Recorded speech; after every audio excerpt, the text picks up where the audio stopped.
Hi hello friends. ఈరోజు మా ఆయన గారు పేకలతో ఒకటి చేస్తానన్నారు. చెయ్యండి అని చెప్పాననమాట. చాలా చేశారు. మీరు కూడా చూస్తారని ఈ వీడియో పోస్ట్ చేస్తున్నాను. ముందు పేకని అటు కార్నర్, ఇటు కార్నర్ ఫోల్డ్ చేసి, దాన్ని ఫ్రంట్‌కి ఫోల్డ్ చేసి, మళ్ళీ దానికి సగానికి వెనక్కి ఫోల్డ్ చేయాలనమాట. అలా అన్నీ ఫోల్డ్ చేసుకొని పక్కన పెట్టుకున్న తర్వాత ఒకదానికి అటాచ్ చేసుకుంటూ వెళ్ళాలి. ఇక్కడ చూపిస్తున్నట్టనమాట. ఇది అలా అటాచ్ చేసుకొని వెళ్తుంటే ఒక సర్కిల్ లాగా వస్తుందనమాట. చాలా బాగుంది. నాకు చాలా నచ్చిందనమాట. మీరు కూడా చూసేయండి. ఇదిగోండి ఇక్కడ చూపిస్తున్నట్టుగా మొత్తం అన్నీ కూడా ఒకటి ఒకటి అటాచ్ చేసుకుంటూ వెళ్ళాలన్నమాట.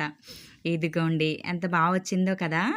దీన్ని మనం ఒక గోడకి అటాచ్ చేసుకొని ఫెవిక్విక్ తోటి అతికించుకొని ఒక ఫ్రేమ్ పెట్టుకుంటే చాలా బాగుంటుందన్నమాట.